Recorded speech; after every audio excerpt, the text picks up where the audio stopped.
disgusting act. What you just said is one of the most insane, idiotic things I've ever heard. At no point in your rambling, incoherent response will you even close to anything that could be considered a rational thought. Everyone in this room is now dumb enough for having listened to that.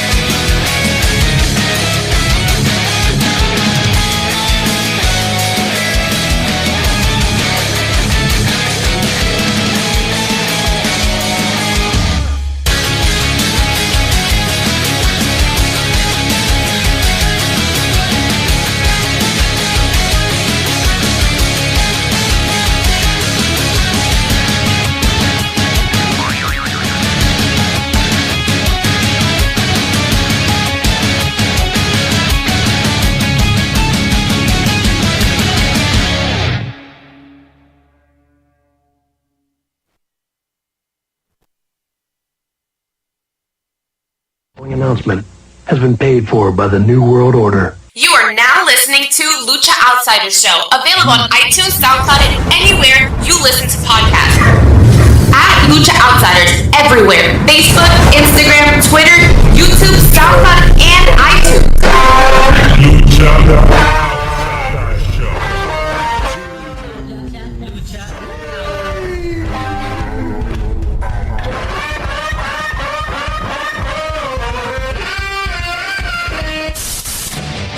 This is how it feels to fuck on cocaine.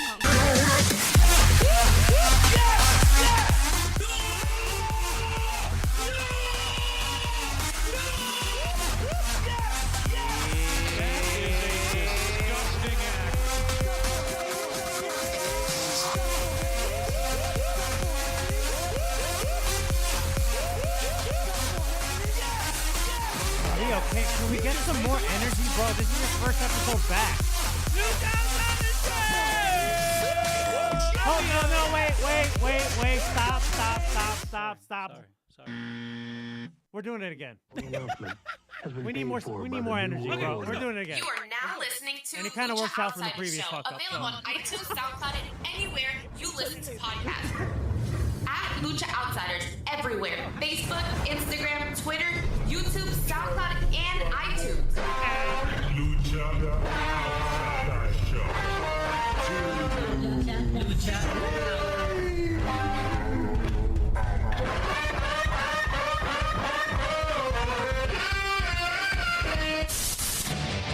This is how it feels to fuck on cocaine.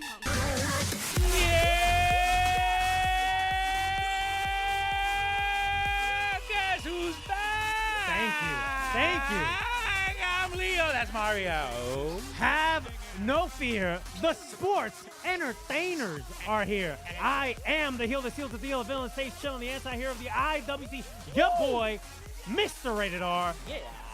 And we're joined by our tag team partner. He is the announcer of the LOC. He's the man that put the honor back in Ring of Honor. He's a straight shooter on Twitter. And when it comes to wrestling, he has a radar from the mean streets of Long Island. Going on. Man, it's been a while. Been a while. It's been a while that Leo completely forgot how to do the intro and he had no energy, so we had to do it again. Yeah. Listen, it happens, man. Okay, Leo, come on, what are you doing? What's going on? Good morning. Good Leo, evening. Good welcome afternoon. back. Ryan, welcome back. Welcome back.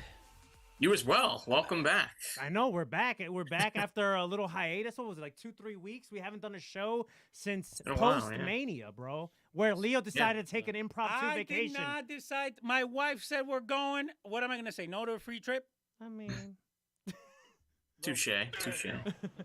Will you say no to a free trip? Absolutely not. And I got to watch Mania, and I got to see what was going on. I actually caught a little bit of the show. So yeah, it's awesome. Also, since Leo's back, let's give him a you know, what do you call like a birthday that just happened? Like a belated belated birthday. Belated birthday. After 35, you don't count him, Mario. After 35, you don't count him. I mean, you are 50, so Your it kind mama. of does make Tu mamá. Tu mamá te ha escrito? Your mom say hello to you? So it kind of does make sense. 41. But Leo, how are you, bro? I'm good, bro. I'm good. I'm over here. I'm loving McMahon as a Marvel villain. His look. Again, remember I said it like 3 years ago before Ryan even came on. I said that the WWE was gonna get sold, that they were preparing for something. I told you, and I stuck by my guns, and here you go. It wasn't a full sell, but it was more like an acquisition. But it's a sell at the end of the day. Nobody asked you. Hey, it's good. It's good to be right once. Once. That is about the only thing.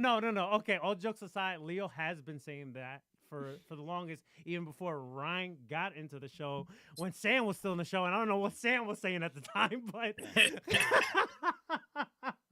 but Ryan, welcome back. How are you doing?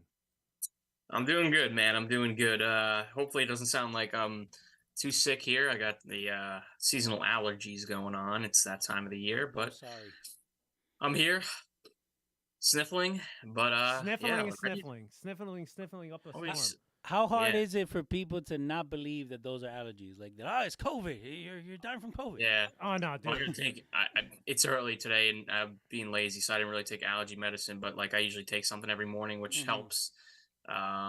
So I'm sorry for you guys. So Ryan, what do you take for allergies? You know, since we're just kind of just talking, rambling for quick before we get into wrestling. I just take a Zyrtec every morning. Okay, the One every Zyrtec gimmick. morning. Yeah, I'm big on the Zyrtec Yeah. too. So if you guys pay attention to our podcast feed, I actually dropped like a little 4-minute, I wouldn't even call it an episode, just kind of just testing my board, and I was highly congested. Just testing out the You're like, board, testing out the mic. I was so congested. It probably sounded like I was doing some other stuff, but yeah. Listen, the allergies are out here. Like they're at a new level at this point. No, And then yeah. also with the weather, one day is hot, the next day is cold, the other day is raining, then the sun is outside, and it's just too much. Like in Spanish, no Yeah. se decide. Like it doesn't decide whether it wants to be hot or cold. I don't know about you guys with the heat and the AC in the house. I've turned it on and off like 1,300 times. Yeah, dude, it's crazy, bro. It's crazy out here. But yeah, this is life. You know, this is life. Dealing with allergies, being old like Leo. I'm not old. I'm And- just seasoned.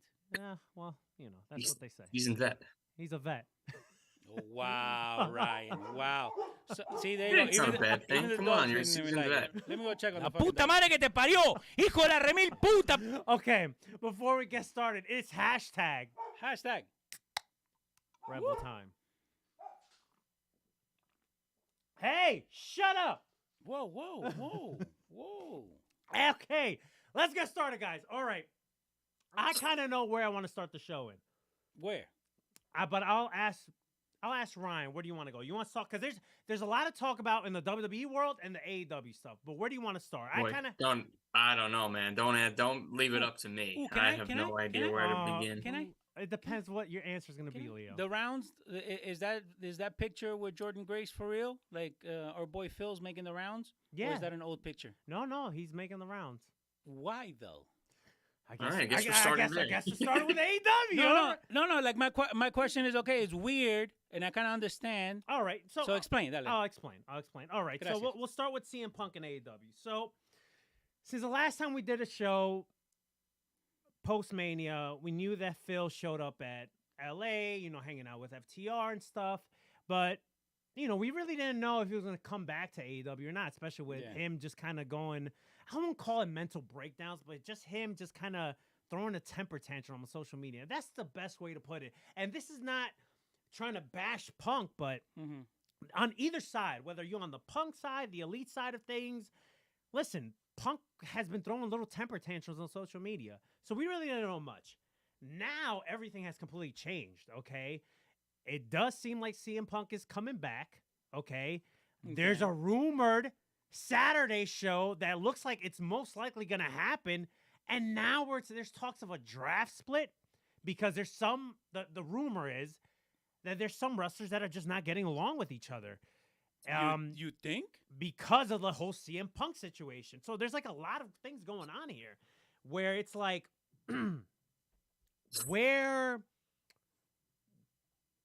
why are we having are we just having a draft split to kind of bring Punk back? And there's some people that don't want to hang out with, deal with CM Punk? Or are we doing a draft split because they have a heavily big roster where it's to the point where a guy like Jay White, which was one of the hottest free agents in the world, is now on Rampage. Listen, Rampage has become Sunday Night Heat, Velocity. Yeah. That's what Rampage has become. Nobody watches Rampage. And I kind of have mixed feelings about it. As weeks has been passing by, listen, I don't necessarily dislike the idea of a brand split, but like, are we doing the brand split for like the right reasons? Because you got a heavy fucking roster, or is it because people are not getting along with Punk? And that's a big issue. And then also the other issue is, listen, I love AEW, but I'm getting too much AEW. We get AEW almost every single day of the week. We got AEW Dark. We got AEW Elevation. We got AEW Dynamite, which is the A show, at least for now. Thursdays, you get Ring of Honor, which is AEW Jace. AEW Light, NXT. You get Friday, which is Rampage, that nobody watches. Now we're going to have a Saturday show. We don't know the time slot of it. If we do indeed get this Saturday show, I hope it's at 6, not 8 o'clock, because they're going to have tough competition if it's at 8 o'clock. And then Sundays, you get your pay-per-views. It's too much AEW for me. Yeah. Yeah, this I don't know, man. A Saturday night weekly wrestling show, man. I mean, I barely watch the weekly show we get on Friday nights. And listen, it's not to say that I'm this big party animal where I'm going out every Friday and Saturday and I ain't, but I mean, especially with the nice weather coming, right? It's summer. Who's going to be sitting inside watching a Saturday night wrestling show weekly for 2 hours every single week? Now, I'm sure people will DVR it, and if Punk is on it, people will watch it. But man, I just think this is like similar to Rampage, where it's just like you're getting another show that we think is going to be good, and it's just going to be another waste of time. It's just going to be a show that's not important, that just doesn't do good ratings. It's at a terrible time slot on a terrible day. I just don't know how this is going to work. And I guess putting CM Punk on there will hopefully work out, make it work out the way they want it to. But I don't know, man. And then splitting the rosters is just so ridiculous if it's because of people having issues working with CM Punk and not wanting to be around him. Because ultimately, you're going to work in the same company, so you're going to be at the same pay-per-views together. So you are going to be back there seeing each other. So I'm talking about mostly the Elite and the Punk and FTR side. So, like, just make it work instead of splitting the crew and having some crew work Wednesday, some crew work Saturday. It's just not gonna work. And I mean, Punk hasn't even stepped foot back into the company, and I'm already just so sick and tired of hearing about all these. He's been stepping everywhere besides AEW. Yeah, right. He's everywhere else, but the place that he's actually under contract with. So I don't know, man. I don't know how to think about it. I don't know what to think. I don't know what my thoughts are. I guess we're going to have to wait and see, but I don't know. A Saturday night wrestling show from 6 p.m. to 8 p.m. or 8 p.m. to 10 p.m. I don't know, man. I mean, that's just another thing that I got to keep track of. It's another thing I got to DVR and watch on my free time. Like you said, there's just too much as it is. I barely even keep up with, like, the weekly stuff that we get, So Raw, let me Dynamite, ask you this. SmackDowns. Let me ask you Like, this. it's just... Has any Saturday show actually worked, Ryan, that you could think of? Any Saturday night wrestling show? Because we know Monday works. No. Monday's a staple. Monday has been that's been the thing for, and obviously the longest weekly episodic television show. So Mondays ain't going anywhere. But even SmackDown on Fridays, man, like I don't know the last time I watched a live SmackDown on a Friday night, man. Like I DVR it and then I barely even go back to watch it. And then before I know it, it's the following Friday again. I'm like, oh shit, I'm like 5 SmackDowns behind. Like I just follow what goes on social media, really. So Saturday does not work because, again, what are they going to do when the WWE has a Saturday show? They're going to reschedule it? Right, dude. They're going to be going up against a lot of competition on Saturdays in general, sports, like just MMA. anything. I just, in football season too. There's, towards the end of the NFL season, they do football games on Saturday nights. The NFL playoffs are on Saturdays. The Like NBA a playoffs lot right of now. competition. Yeah. I don't understand how they expect this show to do any good ratings on a Saturday night. I mean, it's just ridiculous. So if you've been reading like the dirt sheets or whatever, apparently this is like a Warner Turner decision that they offered AEW this time slot on Saturdays, and the catalyst of all this is Punk returning as well. So it's kind of like going side by side with each other. So from like apparently it's a big money deal for AEW that Turner and Warner's giving AEW, but at the same time, it's like it's just logistically not going to work. Make sense. He wants to say hi. Just let him say hi. What's up, bro? Go ahead, bro. Little outsider show. Okay, say what's up to Ryan. Say what's up to everybody. We're doing the show. Bye-bye. What are your thoughts on the new show? Come on. Roman, CM would you watch wrestling on get his Saturdays? thoughts. Would you watch wrestling on a Saturday? There you go, Tony Khan. There's your answer. There's your focus group. Congratulations. You played yourself. No, but in all seriousness, no, I know what you're saying, Mario. I know why they're doing it. Like, I'm not bashing AEW for doing it. I'm just like, I just don't see it working. I don't know. Especially because there's so much. First of all, it's a weekend, okay?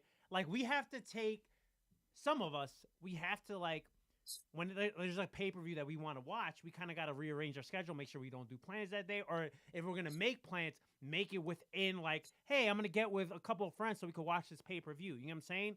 Yeah. Now you're asking your audience that's already kind of like a little bit AEW'd out to take another day, a weekend, a Saturday, not even a Sunday. It's a Saturday. Take their main day of the weekend, a Saturday, take 2 hours out of their schedule so they could watch live wrestling. And I just got mixed feelings about it, man. I think it's too much AEW for my liking.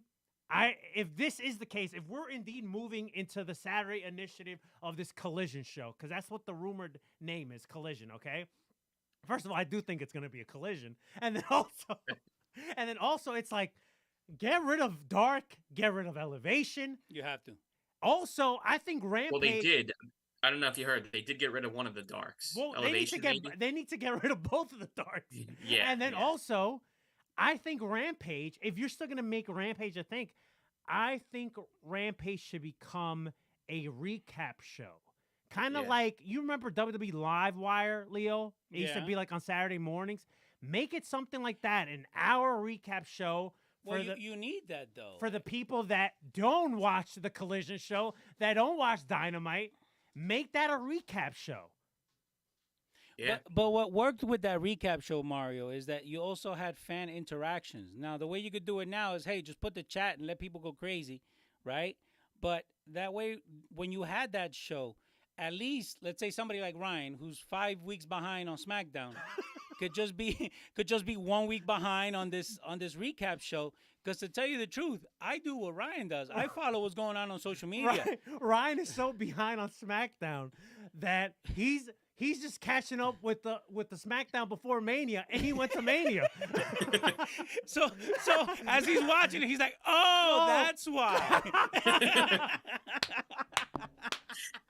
Oh my! It's okay, Ryan. It's okay. I'm not even gonna say how many SmackDowns. Well, he I'm should behind. be on the SmackDown that's leading to Backlash. He's on the SmackDown leading to WrestleMania. I'm always gonna be one SmackDown behind the last pay-per-view. Oh, he's still looking for Bad Bunny. He's still looking. Oh man! Listen, I get it from the business aspect, right? Because listen, money talks. But at the same time, it's like I'm thinking logistically here. Like, how is this gonna work? How is this really going to work? Like, and where's it going to work? And what kind of a number are they going to draw, man? Like, listen, it's not going to be any different than Rampage. I don't think it's going to. I just don't see it drawing 1 million. Maybe I'm wrong. Maybe I am wrong here. But no shot. But I just don't see it happening, dude. No shot.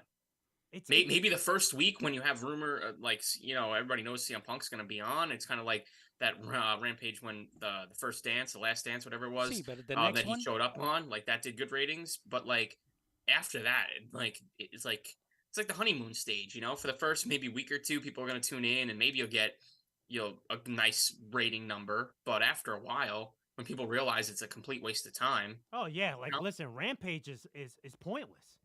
Oh man, but like the first few weeks of Rampage, I was all in, man. I watched like the first one where it was like Kenny Omega versus Christian for the title or whatever, Yeah, and then the second yeah. week was CM Punk. I mean, like I watched for a few weeks, But and then then of course you little by realize little, yeah, they start conditioning the audience. Like we're just gonna throw a whole bunch of random matches on there that you're not gonna care about. Where the first couple weeks it felt like Dynamite type matches. yeah. It's taped too, so you already know the spoilers are out there. It's just there's nothing important. I mean, I laugh every week at the Rampage. But the there's lineup, ways like you the could do rundown. it, Ryan. I was listening. I was thinking right now when Mario said about that Livewire show. What was so good about that Livewire show is that you also had interviews that were leading up to keep going. Whatever was going on. Instead of using the YouTube exclusives, use this as your YouTube exclusive, right? So that way now you can further the storylines. But you know what it is too, Leo. You also got to think about it also, and we're a little bit older than Ryan. Back then, there was no internet. So we could get wrestling on our phone like now, right? Before, Livewire was the only option we had. Yeah. Because unless you were sticking a tape into your VCR to record wrestling, the only way you could get caught up with shit, unless you were fortunate to have the internet to read results, the only way you could catch up on things is watching a recap show like Livewire. Yeah, but you can evolve that thought process, right? You could evolve it, especially now. Now we all know that something is recorded. Nobody's gonna stay hush about it. People are gonna send it out online, right? But what you could do is have, again, like those YouTube exclusives that the WWE has. Some of them are really well produced that force you to go watch them. So now when you're looking at stuff like this, okay, forget it. Yeah, you know what happened. But do you know why it happened? Here's the video. No, and I'm making fun of Ryan, but when you were at Mania, some of the stuff that maybe you didn't watch that Friday that kind of made sense after you watch it, right? Well, that SmackDown before Mania was god awful. But yeah, I know, thank God. But what I'm saying is, like, even if people know what it's going to be, like what the final outcome is going to be, make it a special show. Oh, sitting down to sign their contract, even though we know most of the time those people are going to fight, but you need substance to pull people to that show. I don't think you're going to have it. So back on the whole CM Punk of it all. So this guy's been trolling like the world. That's pretty much is the best way to put it. Him showing up to Monday Night Raw. Apparently he was on the same flight as a lot of the talent because a lot of talent live in Florida. And he's still friends with some of these talent. He showed up backstage at Monday Night Raw before they went live on the air. And he spoke to The Miz. He cleared up, I guess, whatever beef was there. He tried to speak to Triple H. And Triple H was like, I got to check with the big boss first. And then they escorted CM Punk out. There was no bad blood there. Get him out. Like, there was no, issue. CM Punk walked away fine. I think he's just using this as a publicity stunt, if anything. And then he shows up this weekend at the Impact tapings that we're going to mention something about Impact later on. Apparently, he was a guest by Mercedes Moné and Trinity Fatu, and he was backstage at Impact. So this is all publicity. He's eventually going to show up in AEW. Yeah. And what I hope doesn't happen is, Ryan, and I know Ryan, I could already see Ryan's face when I mentioned this. What I hope doesn't happen is if they do this roster split, to please Punk, they create the AEW Global Championship. Okay. Yeah. That's the next thing that's gonna happen. We're gonna see like a secondary, like world title in AEW. If indeed it is gonna be a full blown brand split, yeah. I wouldn't be shocked if that's on its way too. Again, like you said, there's just too much content, and it's a great thing that Warner Brothers Discovery, they want all this AEW talent and stuff. It's great for the company, more money in Tony Khan's pocket and everything. But as a viewer, as a fan, too much. I don't know. I can't keep up with it all, man. I really just watch Dynamite, and that is it. TBD on the collision part. If it's really a must-see show like a Dynamite, I will watch on my DVR every Sunday, I guess, catch up on it. But I do not expect to be tuning in every week for AEW Collision. Imagine being right, being that type of person that now since they have this Saturday show, Leo. We'll use Leo as the example, right? Because Leo's a busy guy. You know, he's always wearing so many different hats, whether it's like from doing stuff with his family to doing what he does for a living, right? So we'll use Leo as an example, Ryan. Check this out. Anybody want any of the hats? Imagine Leo, right, being like, dude, I can't produce your show. I got to watch AEW Collision. Okay? Imagine him telling his wife, nah, honey, this is not going to work for me. I got to watch AEW Collision. No, and the worst part is trying to explain to my wife what AEW Collision is, why that show is on Saturday night, and why it's so important. Now, it's his kid's birthday. He's like, we could celebrate his birthday. The only thing is we got to do it at 11 in the morning because at 6 o'clock I'm going to watch AEW Collision. And she's like, ¿Qué es AEW? ¿Qué es AEW? ¿Qué es AEW? It's my anniversary. Can we celebrate it tomorrow? Because I got to watch AEW Collision. Oh, man. And now, but again, if you were to use that as a pay-per-view, right? Because so that's what we keep forgetting. Like the whole point of the Monday to Friday show is to push the pay-per-view on Saturday, whether it's on Fight TV, whether it's on your app, wherever it is, right? Whether it's a Prime live event or Premium live event, it's to push that. But right now we're not pushing any of that. So what is actually going to push you? Another live show? Nobody's going to watch another live show just to watch it. Oh, get ready, guys. We're going to get ready for the Saturday Night Wars when WWE has their pay-per-views on Saturday and they're going head-to-head with AEW Collision. Come on, guys. This is what we want. Also, not to mention, too, I don't know if you Rampage, it's always like shifting times on Friday nights because of the NBA playoffs, NHL, all this stuff. It's always that special start time this, special start time that.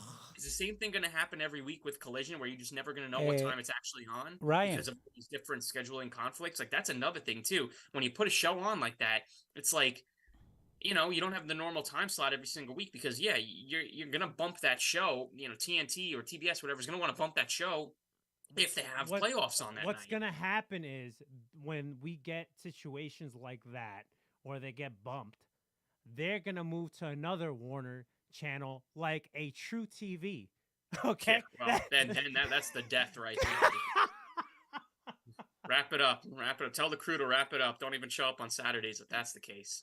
Oh, the issue is this, Ryan, and Mario knows this. When we got the studio, one of the first things that I told people was like the studio has to have parking.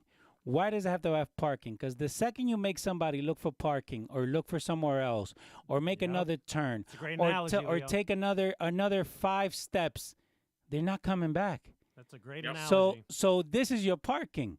Friday at 8 o'clock, Saturday, and the second you change it, people are not going to come back. They're not. Yeah. And I'm sorry, you can have gold, but if I'm looking for silver and not gold, then it doesn't matter what time you put it on. So, but with AEW, and I like the product, I just think a lot of it is all over the place, and maybe you do need that, hey, watch this for half an hour just to get updated. And I'm sorry, and it can't be anything that's not produced by AEW because shit can get skewed. I really think Rampage should become a recap show at this point because with this second show and then you have this draft split, right? It's like it's too much. It's too much. Make Rampage a recap show and then I guess we'll see how Collision does. So back to this potential draft, right? So as of right now, we have 7 championships in AEW. I know that sounds like a low number, especially with so many different titles we see on AEW, but there's technically 7 AEW championships. You have the World, the TNT, the International, Women's World, TBS, Trios, and Tag. That's 7 championships, right? Now, hypothetically speaking, okay, if one show has the World, the TNT, the Women's, and then the Tag, and the other show has the International, the TBS, and the Trios, right? Okay. What's odd about that, right? You have 3 titles on one show, and then you have 4 on the other. Listen, unless they make the World Champion show up on both shows, which that's fine, I don't think they should create another world title. No, I don't think so either.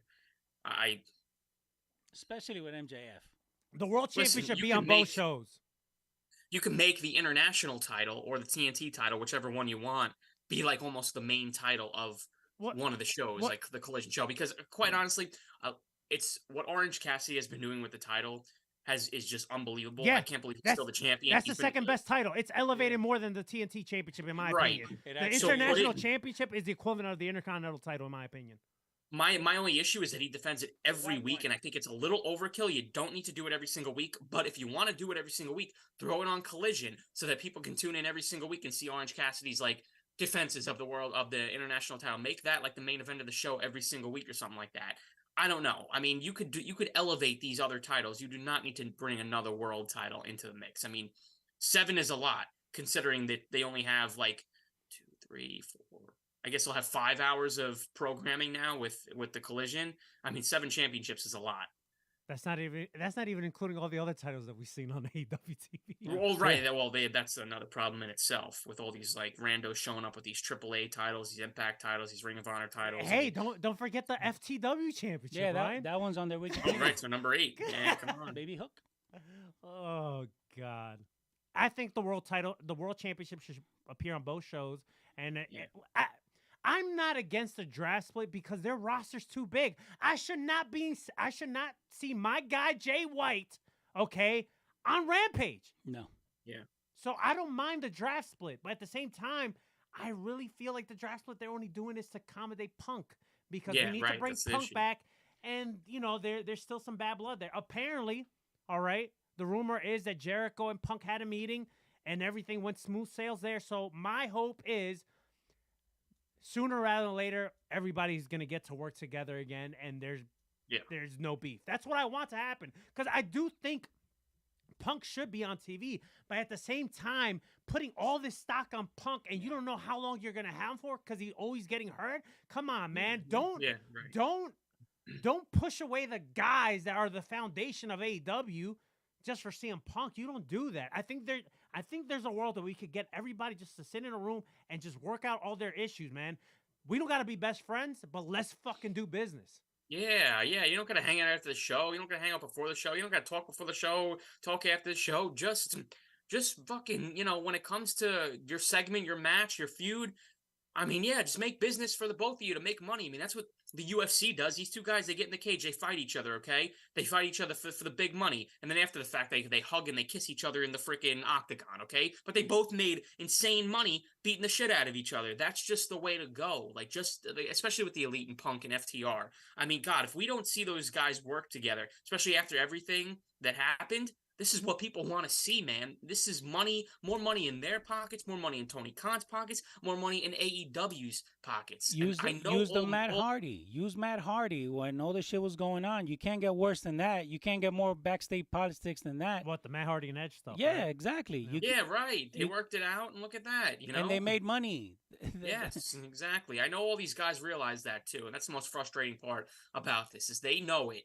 So make it work, all right? Apparently Jericho had the meeting with CM Punk over the weekend or something like that, I heard, and apparently it went well. I mean, of course it went well. These two guys aren't going to fist fight each other in the meeting, okay? The meeting is to work out any issues that they have and sit down and kind of coordinate and agree with each other that, okay, we'll make money with each other. We'll work with each other if it's best for business. Like Jericho's a pro. Obviously, he's not going to, right. He's going to make it work. I just hope the same for the Elite too.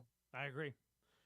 So let's move on from the CM Punk talk. Let's just tie a bow on it for now, I guess, and just talk about some of the stuff that's been happening in AEW before we get into the other stuff that's going on in wrestling. Because listen, there's a lot of shit that's fucking happening, but let's talk about some current AEW stuff. The Elite, the BCC. So it seems like what I kind of theorized a month or two ago between the BCC and the Elite. It seems like that's happening. It seems like that's coming together. They did throw a curveball at us at the end of, was it the end of AEW Dynamite with Takeshita? And yeah, it was the end of, and listen, there's so much shit that happens in AEW. I know. So at the end of AEW Dynamite, you have this big brawl between the Elite and the BCC, and Brian's telling Takeshita that he should be with the BCC, and then he kind of throws him back in the ring, and then Takeshi's trying to stop the Elite from beating the crap out of Moxley, and then they kind of, the BCC kind of tries to celebrate with Takeshita, and Takeshita says no, and then he gets beat up and he gets busted open. Okay, maybe I'm wrong here. Okay, I think that's a swerve. I yeah, I think don't think you're wrong. I think the BCC is like the way it's kind of like a gang, right? The way to Yeah. get into the BCC is like you got to get busted open, and I think this is like his way to That's get the in. initiation. That's the initiation, right? He got busted open, and listen, I think Takesha's gonna be full BCC, and we're gonna get Kota Ibushi in AEW. And Yeah. my prediction is at Double or Nothing, we're gonna get Anarchy in the arena. It has to lead to that. Yeah, dude, you were spot on with what you said. You know, I mean, at the time, I didn't even think it was far fetched what you said either. But and the more and more this feud plays out, it definitely seems like it's headed that way too. I mean, Kota Ibushi too. He's talking in interviews like how he wants to come to America and this and that. And you know, he's got a new theme song and a new Titantron video that he put out on Twitter the other day. He's definitely getting ready to sign an AEW contract. No doubt about it. I mean, come on. I mean, This guy's why- available. What the hell is listen, Tony Khan doing? Why then, not? You have a draft split anyway. You're gonna introduce Right. the global championship. Fuck it. Why not? Let's bring Kota Ibushi in. Yeah, and it makes perfect sense in this feud right here. So yeah, I definitely think this is where we're headed. And it's a great story, man. It really is. It's one of the best things, probably the best thing right now on AEW television. I know the pillar stuff has been pretty good, but it's a little weird how they're kind of getting to the four-way match, and we'll talk about that in a minute. Yep. But yeah, I think the BCC and the Elite, man, this is a fun feud, and we're getting Kenny Omega and John Moxley in a cage in a couple of weeks. I'll take that in a heartbeat. So yeah, I'm all for that. It's interesting with the BCC because the BCC actually feel like they're better now compared to when he Yeah. was with Regal. Yeah, no, I agree. And I don't know if she's on the stream. I know Iridian did pop in before I saw on Facebook, but I do have to apologize, I guess, because I buried everybody for buying this BCC merch, even though the merch is a little bit different now. They coming out with some new stuff, but I buried people for buying all the merch, jumping all over the bandwagon when I thought it was coming to an end after Regal left. But man, they've just gotten a second wind here, and they completely have just made themselves even better than they were before. And they were pretty damn good with Regal. But now it's like, man, this is like, it's almost like the Nexus, where they're just like showing up backstage in interviews, beating the crap out of people left and right, like showing up whenever you least expect them to. And yeah, man, it's been fun. This is the version of the BCC we should have been getting from the start, man. They're so much better as heels. Brian's doing some great stuff. Yeah, I'm loving it. You mentioned the four pillars, and it seems like I do want to see this match, and I think this is the right match to have at I was gonna say Forbidden Door at Double or Nothing, but it just feels like a little bit convoluted. You know, you have like the whole Sammy G and MJF being together. And then you have like that funny segment at Dynamite this week where they're trying to leave together after they're so-called like friends. And he's like, no, there's no room in the car for you. And then the camera pans into the car and there's nobody there. So that's just kind of weird. And then I think what was very eye-opening for me was like 2 weeks ago when you had the pillars, just three of the pillars. It was Sammy G, Jungle Boy, and Darby in the ring. That segment was not good. Jungle Boy and Darby probably cut one of the worst promos they've ever done in their career. And Sammy G was like probably the only one that kind of like saved it, and saved it might be like stretching it a little bit. It's a shame who saved it. No, it's not that. I think Sammy G is a good promo, but the other two are not. I think they really need to work on that. No, Sammy's been good every week with his promos, I feel like. And again, Sammy gets so much hate, bro. I mean, I understand why, but I mean, God, he's good on the mic and he's fantastic in the ring. And he's, he knows how to hold his own. So yeah, I agree. He's the only one that when he talks in there, everything that he says, I'm kind of just like, it seems real, it seems believable, and the other two seem like they're reading off a teleprompter. That's just the way it comes off to me. Yeah, it's just weird. It's weird. It's really weird. But we'll see where it goes. Well, we know where it's gonna go, but I'm really interested to see this week when we have we know that Jungle Boy and Darby are gonna defeat MJF and Sammy G, but it's just, I don't know, it's just a little bit too convoluted for my liking. Me too. It's I mean, I'm glad they didn't do the same classic thing where they, in order to get to MJF, you got to run through a gauntlet of winning this many matches and this many matches, and got to get through this roadblock and this roadblock that MJF brings in. I'm glad they're doing something different.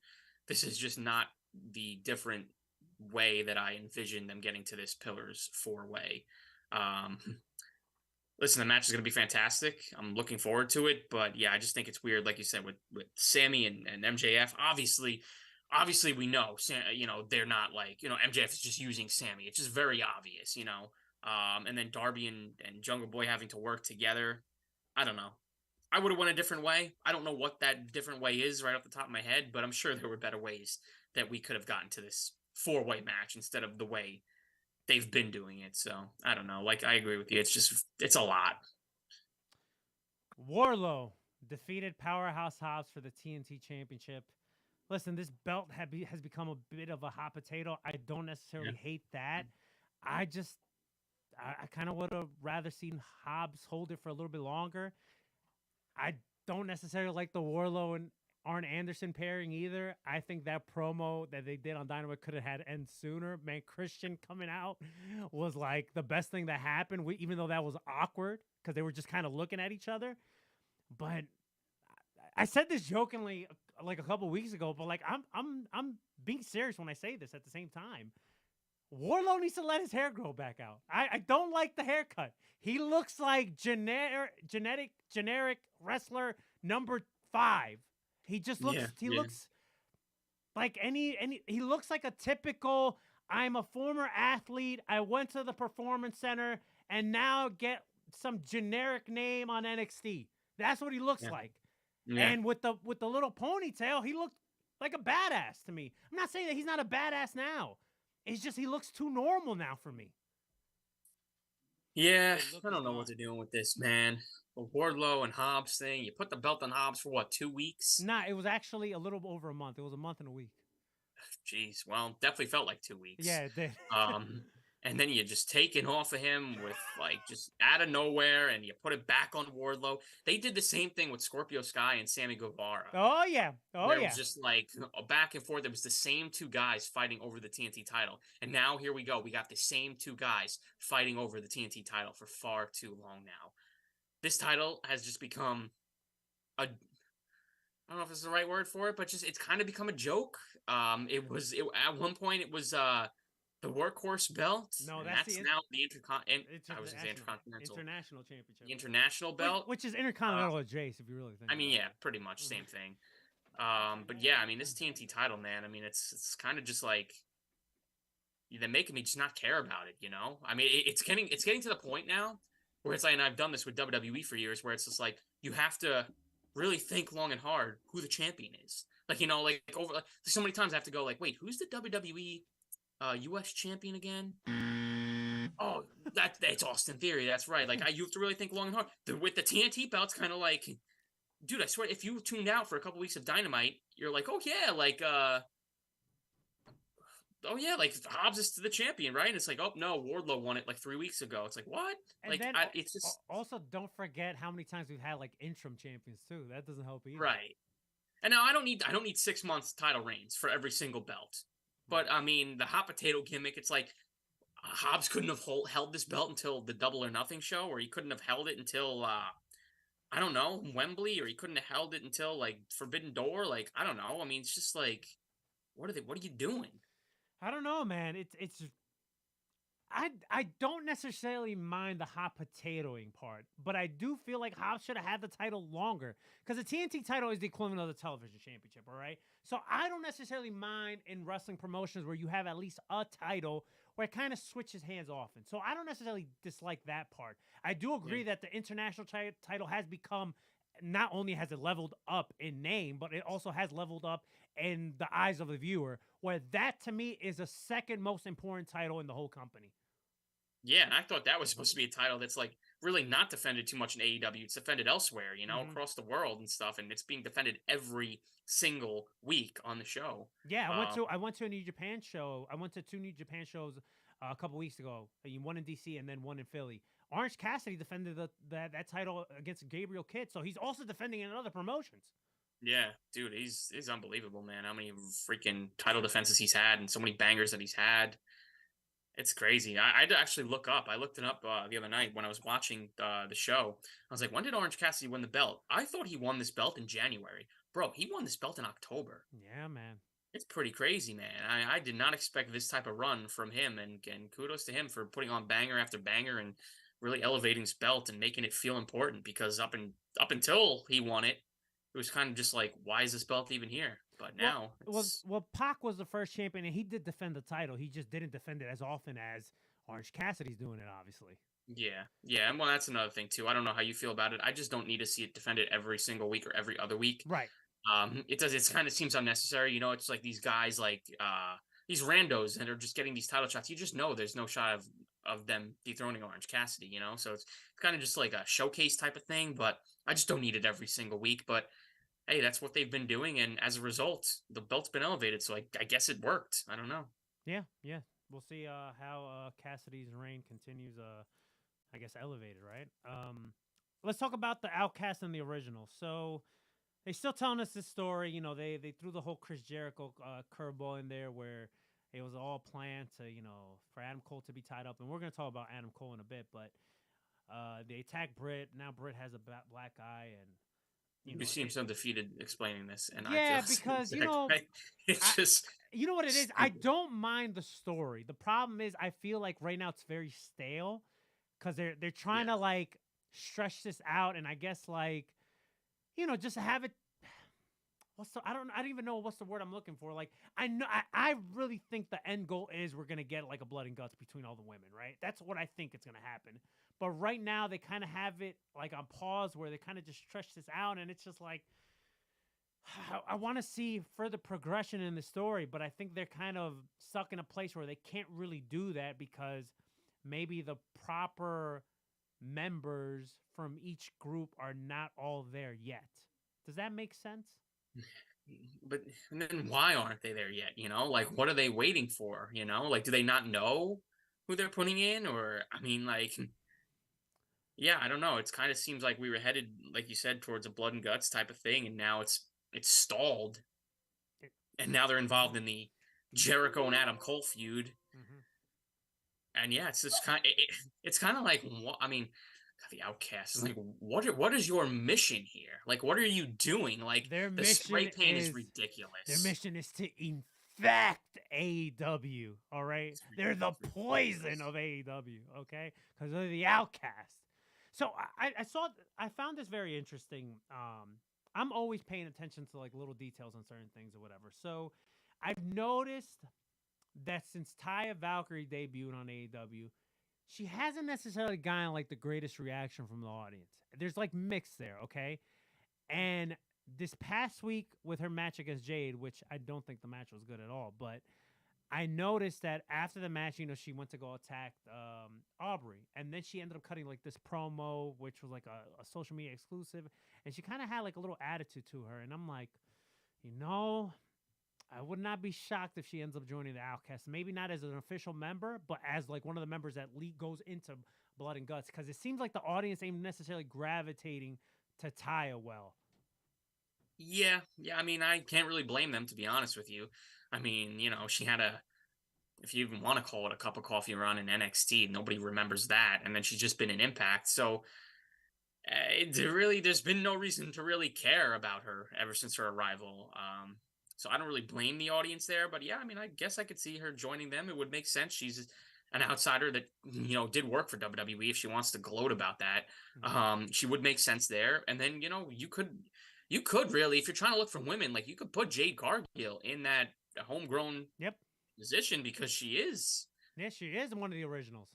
So, yeah, I mean, if they still want to do the blood and guts thing, it doesn't seem like they are at this point. I mean, not right now, at least. But, yeah, I mean, I guess I wouldn't be shocked to see that happen. I don't know. I just feel like the whole thing's just been a flop, Like, Saraya coming into AEW couldn't have gone any worse so far. I mean, she doesn't look great in the ring, and this gimmick just ain't it. Toni Storm, man, I love Toni Storm, and I just hate seeing her just doing nothing now. Ever since being the interim champ, she was a workhorse with that belt and having bangers when she first got here. She's an afterthought now, there's nobody there to challenge Jamie Hayter. There's just nobody. Britt Baker, God, I mean, she's just doing her thing. It's just, I don't know, the women's division right now is a mess, man. There's random matches every week. They're in the same time slot every week. Jade Cargill, nobody in sight to beat her for this belt. I don't know, man. I don't want to be that type of person. It's like, oh, who cares about the women's wrestling? But like right now in AEW, There's no reason to care about the women's division. There really isn't. Outside of Jamie Hayter, who I do love, and she hasn't even defended the belt in a while because there's nobody to defend the belt against. And you can bring in all these outsiders. You can bring in, these Rihos, these, Emi Sakuras and stuff. But, like, I don't know. How about building somebody up on the actual roster that you have? You got women there, but I got a hot take about the women's division overall in wrestling, but I'll bring that up later because I'm gonna try to troll some of the peckerheads later. But yeah. Hey, the AEW, yeah, I'm only mentioning it because we're talking about AEW, but yeah, even in WWE, there's really no reason to care about the women's division. Yeah, we'll talk about the women's division in a bit. All right. Yeah. So we got a return, and then we got a debut. Jeff Hardy returned a couple weeks ago. It seems like he's in a better place now. I'm just hoping for the best for Jeff. All right. To be quite honest, I was a little bit surprised that he has returned because I don't know, especially due to his history and just everything that's been going on with him. I thought he would probably not come back like almost a year later. But hey, I do hope. I hope for the best for Jeff, man. When he made his return and made the save for Matt in that segment against the Firm, you could tell he was like really emotional, when he hugged Matt and then it got to the ring post. Listen, I love Jeff. I just want the best for him, whether that's in the ring or whenever he decides to hang it up. I just want the best for him.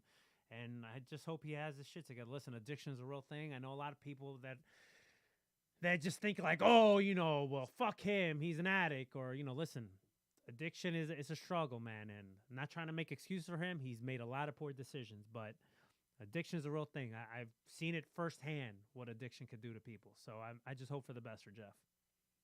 Yeah. Hey, it's good to see him back. It's going to bring some eyeballs and some viewers, obviously. People love Jeff. He's got a great following no matter what he does. That fan base always seems to still support him, which is great. I just don't know if AEW is going to put him in a big time position again because, it's got to put a lot of trust in this guy. And how could you trust him after all these things? So that's why he's been spending his time with Matt on Rampage. But yeah, I mean, hey, it's great to see him back, and we'll see what the Hardy Boys do. I don't know how much more they have left. I mean, Matt Hardy's running AEW lately has just been like nothing really there. But I mean, I guess he's happy and he's still wrestling, so it's something. But yeah, it's great to see Jeff back, and I just hope this time that he actually is retired from fucking up. Like I think he said that in a promo or something like that, or when he came back, he's like, "I'm retired from screwing everything up." So let's hope so. I mean, hold yourself accountable. I mean, this is it. This should be his final run in wrestling, I would think. Right. So it's like, how many more times are you going to screw up here? And you're not going to be given any more opportunities, time and time again if you just keep doing the same thing. So see what happens. We'll see. Okay, so we mentioned Adam Cole. So 2 weeks ago, Jericho and Adam Cole had this segment, which led to like a brawl, and then they ended up tying up Adam Cole, and then the Outcasts were, it was all cahoots, the Outcasts and the Jericho Appreciation Society. They were beating the shit out of Britt Baker. Adam Cole had to watch the whole thing, yada, yada. This past week, Adam Cole's pissed off. He calls out Jericho. Jericho shows up in the screen and says like, oh, do you think I'm going to show up there to someone that lets his girlfriend get beat up and does nothing, whatever. And then, Jazz shows up to the ring. They beat up Adam Cole. And then Bandito and Orange Cassidy, who opened up the show in a match to start the show with, they make the save, all right? And now they're getting beat up by Jazz. And then some random music hits, some Kill Switch Engage, and then you see SRS, which I'm like, Sean Ross Sapp is going to make exactly what I thought. Sean Ross Sapp is going to make the save, the guy from Fightful. But no, it was Roderick Strong. Big pop from him. Listen, I might be willing to say that might be the loudest pop he's ever gotten his whole career, okay? Yeah. He shows up, make the save, he looks great, and we get a undisputed era reunion of some sorts, and Roderick Strong is all elite. Another person that signed to AEW. Yeah, the 256th roster member. But listen, we're getting a brand split, so it all makes sense now. So it's all good. It's all good. Listen, Roderick Strong and AEW just kind of fits better to me. Listen, as much as they try to do things with Roderick Strong and WWE, it just wasn't going to work. At the end of the day, Roderick Strong is never going to be like the star actor, top of the card, anything like that. He's always best as a supporting cast member, if you will, right? That's what he was in the Undisputed Era. Not saying that he can't put on great matches. Not saying that he can't tell a compelling story when he's featured as a supporting cast member, but he's got to be featured like in a tag team or in a stable. So him in AEW just kind of fits better, in my opinion, especially with his past history with Ring of Honor. So, and plus now he's with his buddies again. So, and what I mean by that is not just Adam Cole. Listen, he's friends with the Young Bucks and a lot of the Ring He's of Honor got guys. his girls there too, and his wife. and his wife is there too. So it kind of just it just seems right, you know.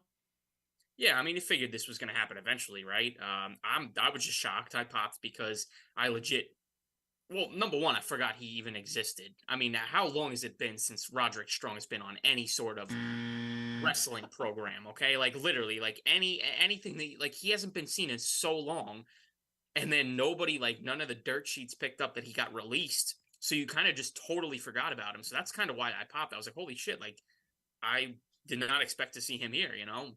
And we didn't get one of those Tony Khan teases, which actually Tony's been pretty good with that lately. The Jeff Hardy one, and now this. We haven't gotten the I have a big surprise tonight, or this is going to be big tonight. Like he's kind of just letting things be a surprise without announcing it beforehand. So I do like that. But yeah, I mean, what do I expect out of Roderick Strong here in AEW? Not much. Maybe he'll be featured on Rampage a lot. He'll be doing Dark a lot. Maybe He'll Ring be of Honor, back in Ring of Honor, baby. Yeah, right. That works. He's just not going to be at the top of the card. He's a great wrestler, no doubt about that. But I mean, there's a lot of great wrestlers out there in the world, right? Like, there's a lot of great wrestlers in AEW. It doesn't mean you're going to be at the doing anything important. Maybe he'll have a run with one of the secondary belts, the TNT or the International. Who knows? I don't know. Maybe he'll win the trios title or the tag titles one day with O'Reilly or Cole. I don't know. But he's just never going to be the face of a company, and he's just a mid-carder. That's always what he's going to be, and, that sounds terrible if I put it that way, but you know what I mean. No, I get it. I mean, nonetheless, he's a good wrestler, so I don't really mind him in AEW. Like I said, I figured it was going to happen eventually. I was just shocked because, nobody knew he got let out of the Performance Center. Listen, Ryan's really trying to put it out there like the nicest way possible, where it's like nobody cares about Roger Strong. Yeah, well, I mean, I don't know. I mean, can anybody really say that they do? Let's be honest. If in the chat, if I'm wrong, if I'm an idiot here, no.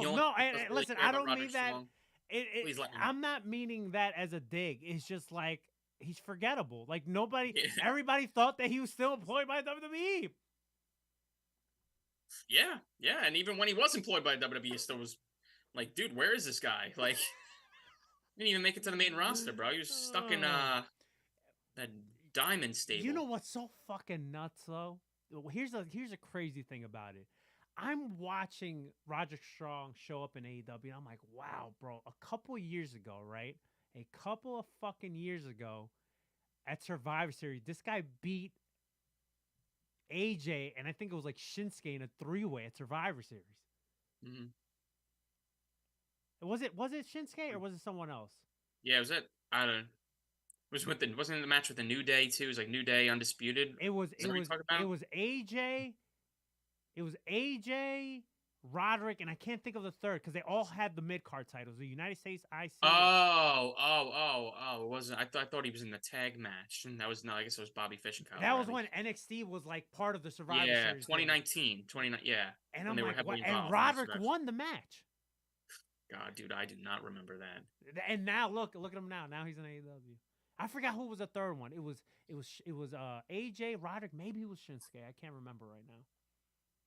I have like no memory of that at all. I mean, I just think it's crazy in general how, I mean, the entire Undisputed Era at one point was like the focal point of NXT going head to head against AEW. And now, well, not all the members, because who knows what the hell Bobby Fish is doing these days. But, all the members had, went to AEW after that. Like, it's just pretty crazy to me.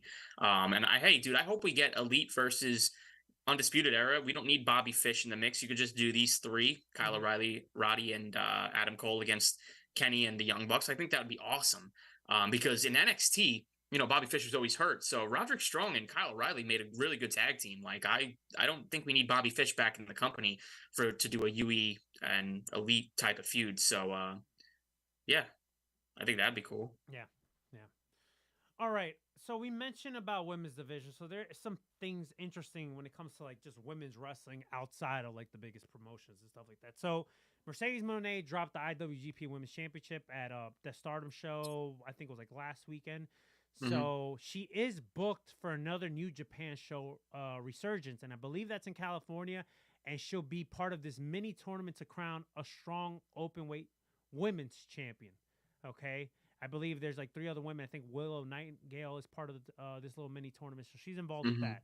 We still don't know what's going to be her permanent home. We still don't know none of that. All right. Now her former partner, Naomi Trinity, she's now has some type of agreement with Impact Wrestling. She appeared at the Impact tapings this past weekend. And listen, man, I know on this show, sometimes you like to joke around with Impact or whatever, but I don't think this is bad, man. I think this is good. Like, listen, we've seen so many times in the past where these women go to Impact Wrestling. Because, listen, in my opinion, Impact Wrestling, when it comes to their women's division, the way they're portrayed on TV, it's better than everyone else. Because they're actually doing shit with their women, all right? Yeah, can't argue that. They get main event slots. Listen, at the last pay-per-view, you had Deanna and Jordan Grace main event the whole pay-per-view. So I just feel like when it comes to putting their women out there, I think they showcase their women a lot more compared to AEW and WWE at times. Yeah. And we have seen plenty of women go to Impact and then get signed elsewhere. They're there for a couple of months, and then they go to either AEW or WWE. Tyle Valkyrie, she spent like a good year in Impact after she got released at WWE. She ended up going to AEW. Chelsea Green, she went back to Impact Wrestling. Then she ended up getting picked up by WWE again. Mia Yim did the same thing.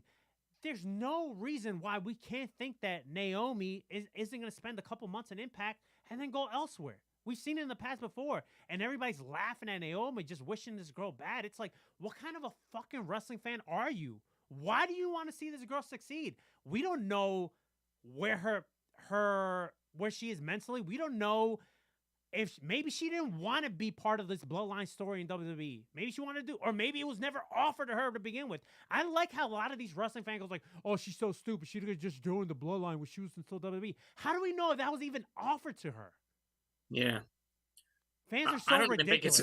I don't even think this is a type of thing where it's like she's trying to prove herself to get back to WWE. I think if WWE wanted her back, right, could have had her back already. I think this is her choice, right, to do these things, to just be happy, to get more freedom, to be herself, to wrestle different opponents, maybe to work on different side projects, because, right, if you're with WWE, your whole life revolves around WWE. You don't have time for anything else. And with Impact, with the way their schedules run and everything, I mean, heck, she could even wrestle for like other wrestling promotions probably too, while she's under this deal, not even just do like outside of wrestling type of things. But apparently she's happy, and yeah, who cares? It doesn't, like, I don't know, like, I was surprised. Don't get me wrong. Like, when I saw like that she was debuting for Impact, I was surprised because, like, wow, like, if she really wants to wrestle, why doesn't she just go back to WWE? Right. But, hey, I can't fault anybody for betting on themselves and just having their freedom to be them and wanting to do something different, So, yeah, I think it's a great thing. And like I said, the ultimate thing is she's happy there. So that's all that fucking matters. Why would anybody else judge that, Right. That's all what's more important when it comes to all these talents, right? They're fucking people. So as long as they're happy, like, why wish them bad or think it's stupid that they go here or go there? Like, we don't know them. Like, let this girl fucking succeed at whatever it is that she wants to fucking do. If you don't watch Impact, then don't watch it. That's fine, but don't wish her bad.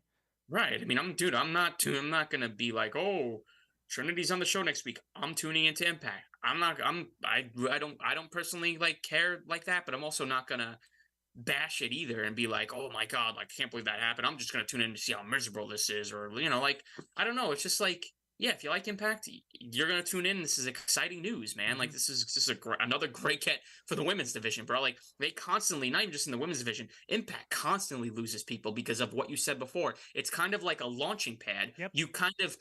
And I'm not saying these women or any of these people did do this, but like it kind of seems like people use Impact to get eyes on them and to kind of get reps in and kind of become a big star, and then they get noticed by WWE. Like you mentioned, Chelsea Green and Mia Yim are two, who got released, went to Impact, I guess proved themselves, and as soon as WWE came calling, they ran right back because they wanted to be there.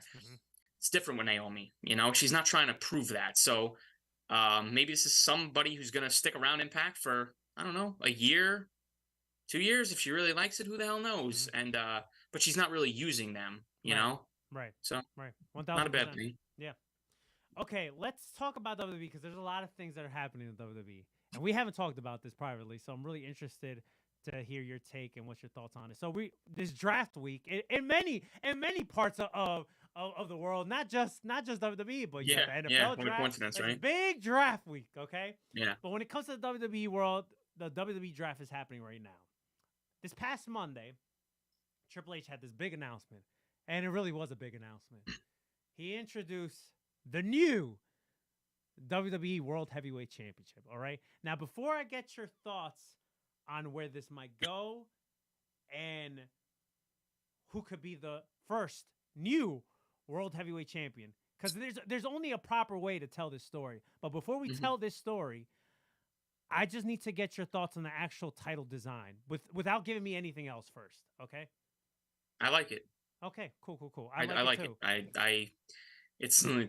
It's big gold-esque. Yep. And they just wanted to put the big WWE logo in there. Yeah. Listen, like it or not, this is how WWE brands themselves, 1000%. right? Like you need to, and with all these, you see the Patrick Mahomes winning the Super Bowl for Kansas City, and he's walking around the WWE Championship. The Mets, I'm a big Mets fan. They have an MVP of the game like every time, and they get to hold the belt. And one of the players had the belt in his locker the other night, and when he's getting interviewed, you see the WWE belt in the background with the WWE 1000%. logo. They need to put their branding on things. So, like, I have no issues with that. I love how they're calling it the World Heavyweight Championship, and I think, the design, I think it's clean, man. I really, really like it. I'm with you 1000%. I do like the belt as well. It's paying homage to the big gold belt, and is the WWE logo a little bit too big for my liking? Yes, but still, I think the design is cool. I like it. I like the paying homage to the big gold belt, and we'll see what happens with this first new champion. We'll get there. But the only way to tell this story about this new title is we got to take it back, Ryan, okay? And I call this the Ballad of the Big Gold Belt. We got to take it back to late 2013, all right? At that time, Randy Orton was the WWE champion and John Cena was the World Heavyweight champion, all right? Yep. They closed out the year by having a ladder match. The ladder match wasn't good, but they closed out the year having a ladder match to unify both titles, right? Randy Orton wins the match going into 2014. Now he's the undisputed WWE World Heavyweight Champion, carrying both belts. Sounds very similar to what's going on now, okay? But he's carrying both belts. He goes into WrestleMania. He defends those titles in a three-way against Batista and Bryan. Bryan wins it. WrestleMania. He becomes a new world champion, new World Heavyweight Champion, all right? Later on in the year, a couple months later, he ends up vacating those titles because of injury. Then they have another ladder match at Money in the Bank to crown a new champion. Cena wins it. Fast forward to SummerSlam, he defends those titles, okay, against Brock Lesnar. Brock Lesnar crushes him. He's the last person to hold both those titles because the next night on Raw, they introduced the title we see now, the WWE title, and they were like, Brock, you're the new WWE World Heavyweight Champion. Here's the new title, all right? That's the last we saw of the scratch logo WWE Championship and the last time we see the big gold belt. Okay? Fast forward 2 years later. They do the draft again. Okay, 2016. One side's going to have the world title. And at the time, it was Dean Ambrose, Jon Moxley. WWE decides to create a new championship. Instead of bringing the World Heavyweight title, we're going to just create a new title. It's going to be called the WWE Universal title. Okay, whatever. Everybody had their high hopes on what this title might look like. And then at SummerSlam, we get this reveal. It's exactly like the WWE title, except we're going to just throw a red strap on it. All right? Finn Balor, Seth Rollins. Finn Balor wins the match. He becomes the first WWE Universal Champion. The very next night at Raw, he vacates the title due to injury. Yep. Now, this title was cursed to begin with. On top of the underwhelming reveal, the first champion gets hurt after winning it. We get a fatal four-way. Kevin Owens ends up winning the title. He ends up having a quick run to it. The second champion is Bill Goldberg. There's no way anybody had this on their bingo card, okay? Then it's Brock Lesnar, and then it's then Brock, and then Roman has it, and then it's just back and forth, and then Seth had it for a bit, and then I think Braun Strowman ended up having it, Bray Wyatt ended up having it, and Goldberg had it again, bye-bye, and then finally Roman gets it back, and my opinion, okay, Roman has made this title matter compared to any other previous champion. You could probably make the argument without a doubt. You could make the argument for Brock, but Roman is the guy. Roman's the guy that's made this title Brock didn't do shit with it. That actually makes this title matter. Okay. Fast forward to last year, 2022, we get the unification of the world and universal titles. Brock and Roman for the 50th time. Roman wins the titles, and he's been holding both titles ever since. There's many times throughout this year that they could have taken one of those titles off, specifically the WWE Championship, not the Universal title, because that's the title. People tend to forget that's the title that's going on 1,000-something days. It's not the world title; it's the Universal title. Okay. Right. You didn't do nothing with Money in the Bank. You didn't have Roman defend the title separately, which you could have done too, okay? There's a way that you could have protected Roman and taken the WWE title away from him, okay? Now they're pigeonholed. They're stuck in a corner where Roman is still on this run, which I've been on record saying, as much as I love Cody or whatever, I don't necessarily hate that Roman is still champion, all right? I don't hate it or whatever, but now you're stuck in a position where Roman has 2 titles still, but we're going to introduce another championship, the World Heavyweight Championship, which looks a lot like the big gold belt that got unified with the WWE Championship back in 2013. We're going to reintroduce this title. So now it's like, where's the lineage in all of this? So I did this post because I'm big on lineage. Okay, I'm big on lineage, all right? This is what I think WWE needs to do. If we're reintroducing the big gold belt, it needs to continue having the same lineage as the NWA, the WCW, when they reintroduced the title in 2002. It needs to have that lineage. The big gold belt lineage needs to be reinstated with this new title, okay? When it comes to the titles that Roman Reigns holds right now, they need to unify the Universal and the WWE Championship lineage, because at the end of the day, nobody cares about the Universal title lineage. People care about the WWE Championship lineage. Now, if you tie that in together, listen, if you want to keep the Universal title name, that's fine. But let's unify that lineage together, because now it's like, okay, the Universal title now matters because it's tied in with all that rich history, all right? And you keep one title. Yeah. What I think they need to do is eventually, I don't know when, so I guess whenever they decide, well, actually, I don't know how to get to this spot, but eventually I think what needs to happen is because there's been reports that Triple H does not want this Universal title. He does not like this Universal title around. He's not a fan of it. That's why he brought in the World Heavyweight back. Right. Nobody, I mean, even if Cody beats Roman for Universal and the WWE titles, Cody will never make the Universal title what it was under Roman Reigns. Nobody will ever make that title feel as important as Roman Reigns did. I would retire the Universal Championship. That's it. Roman was the last one. Well, I guess whoever beats Roman would technically be the last champion.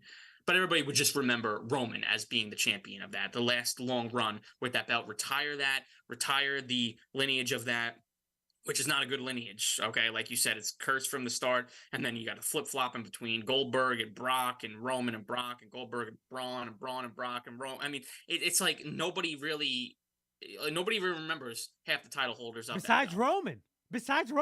Besides Roman, exactly. So you just retire the belt altogether. Roman still goes down in history as one of the greatest champions. I mean, at this point, he's probably going to pass Hulk Hogan as the greatest champion. You retire that and you just keep the WWE and you have the World Heavyweight title, and that's it. And you don't freaking change it anymore, okay? That's it. No Universal, no global, no international. What if they just do keep this? it the WWE and the World Heavyweight like old times. What if they do this? All right. What if Roman goes like, you know what? I hear another promotion needs a new world champion, so I'm gonna give them this title, and I'm just gonna carry this one. Hey, listen, AEW needs another world title. They could just give that title to them. I do not want any universal global championship. I do agree. But with that theory, I think that theory is cool. Where let Roman, because now more than ever, I think we're gonna get Cody and Roman too at WrestleMania next year. Now more than ever, I think that we're getting that. And I think so too, because of the way the draft went, where they split them up. Mhm. I would just have this end at SummerSlam, dude. I would just have so we can all move on. You're gonna do the same story with Cody again next year. What is he gonna do? Win the Rumble again? The same thing. I think you ended at SummerSlam so that we can get fresh stories, new feuds for Cody, new opponent for Cody, new opponent for Roman next year. I would just end it at SummerSlam, but I agree. But here's it looks the thing, like though. they're headed towards another match at WrestleMania. But if they was to do it at SummerSlam, right? How do we get there? Because Roman. I'll tell you how we get there. Oh wait, I just thought of it right now. You know what? I'm gonna let you. I already know how we could get there, but you know what? I'll let you say your theory. I don't want to take your thunder, but just more on these. It's definitely the same thought. Yeah, but I'll let you say it. Okay, but before we get there, this World Heavyweight Championship, right? Oh no, let me go back to the universal thought of things. I do agree with you. Roman should be the last Universal Champion, right? You tie that rich history together, right? So as of right now, it's whoever beats Roman. To this day, Roman should still be Universal Champion.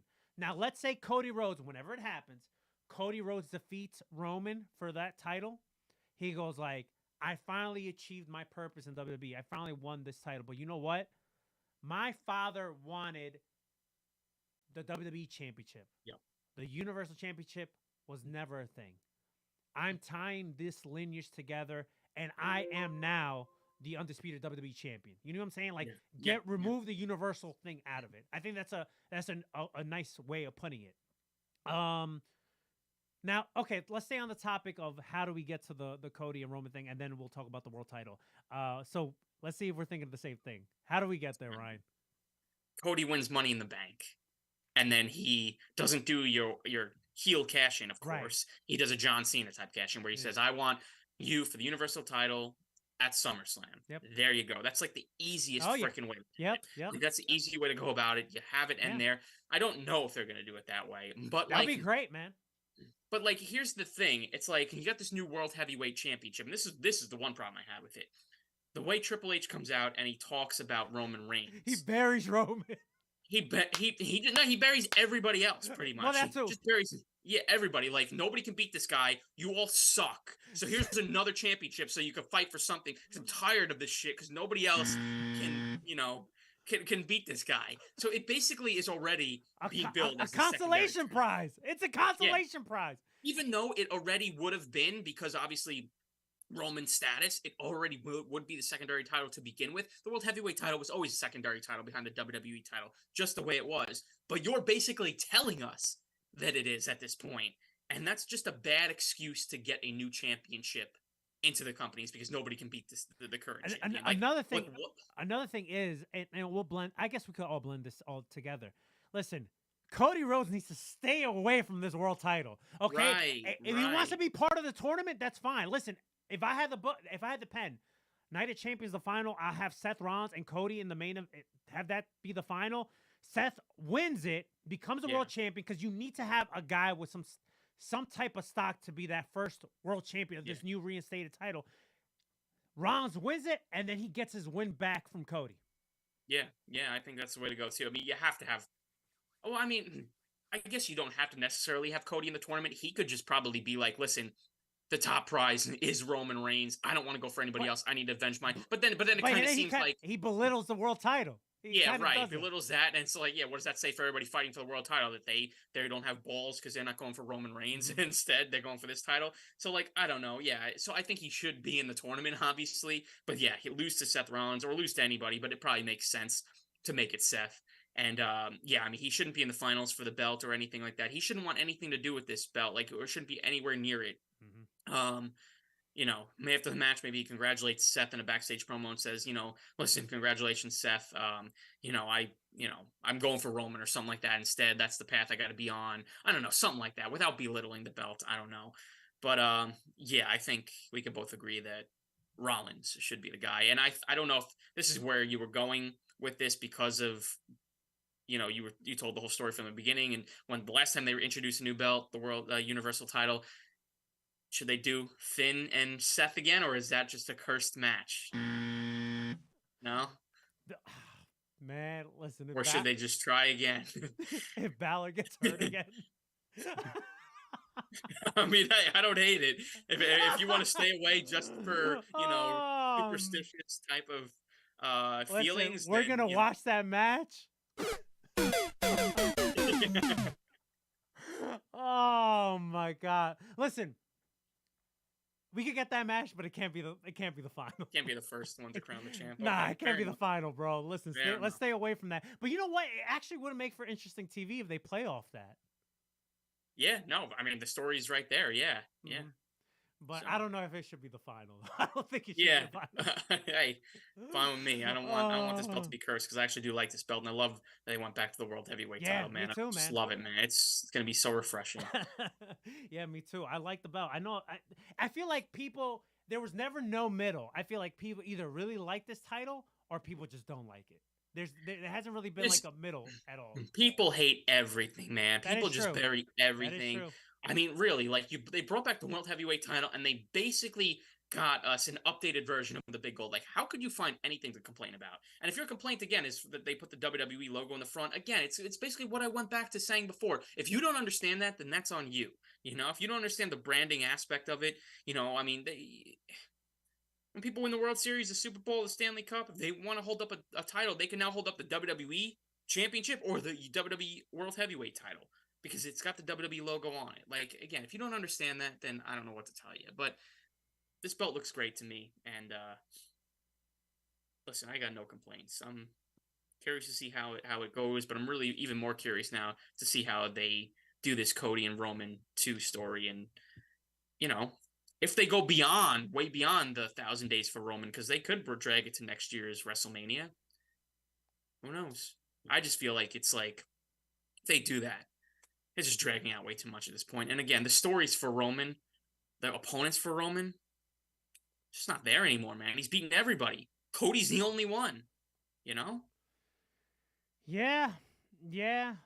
I mean, I saw rumors of, well, I guess not now because he's going to Raw, but I mean, I saw like, oh, Shinsuke versus Roman or whatever. They looked like they were pushing Shinsuke when he came back at the, I don't know, the Saudi show, whatever's coming up. I'm just like, well, he's already like beaten him like 5 million times. Like Shinsuke's not winning the belt. So it's kind of like, it's getting to a point now where it's going to be tiresome. I don't know if they can go a whole nother year, which is why I just think end this at SummerSlam. So if we I guess we can start talking about the draft, right? So we got some draft movements, if you will. So we got some draft trades, whatever you want to call it. And the big one for me, right? There was ones that were like a sure thing, like Cody to Raw, the Bloodline to SmackDown, even though it wasn't the full Bloodline, whatever, right? But seeing like the OC and seeing AJ back healthy again, I popped huge because like nobody knew what was AJ's status, you know, with the why did commentary no sell? Like Michael Cole no sold AJ's I don't big know. return. It was weird, you know? But he did get he got a great pop from the crowd, and then I like how they did the segment as well where AJ was like, you know, I'll let the OC handle the business or whatever. He just kind of sat there. So he kind of toyed with the crowd a little bit, saying like, okay, maybe he's not cleared or whatever because he's not getting into any physicality. And then he hits the phenomenal forearm. I'm like, oh, he's back. So before if what you're saying is true, right? The whole Money in the Bank aspect of things. If Cody wins it, challenges Roman at SummerSlam. If that indeed does happen, which I don't hate that idea at all, right?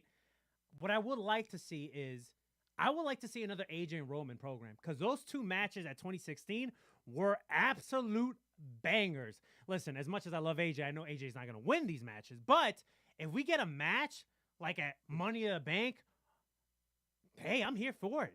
Why not, man? They put on a classic before. I'm sure they could do it now again, especially with Roman being at the level he's at now. And to me, AJ's a credible opponent for that.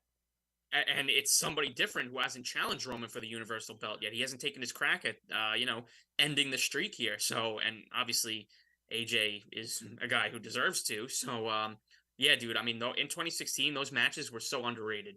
I think it was. I actually went to one of the shows where AJ and Roman faced off for the title, and it was freaking awesome, dude. It was such a good match, and I just feel like a lot of people forget about it. And yeah, since it's been that long, it's fresh. Yeah. So yeah, I'm all for that. Yeah, I'm for that too. Let's see what else was been going on with the WWE draft. All right, let's talk more about this title situation because Bianca Belair got picked up by SmackDown, but she's the current Raw champion. So this is what I think what's going to happen.